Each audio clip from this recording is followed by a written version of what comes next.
OneDrive, restoring deleted files.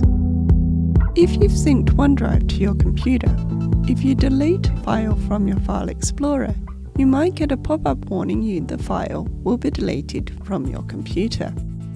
This means it won't show up in the recycle bin.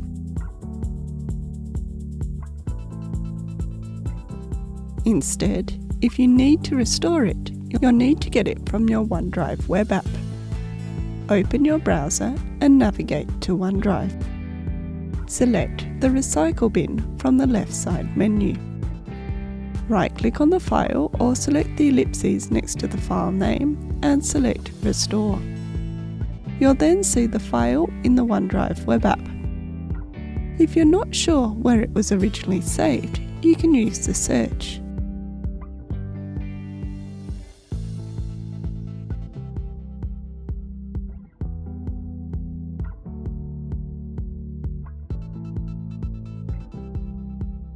It will also reappear in your File Explorer. You have 60 days to restore deleted files.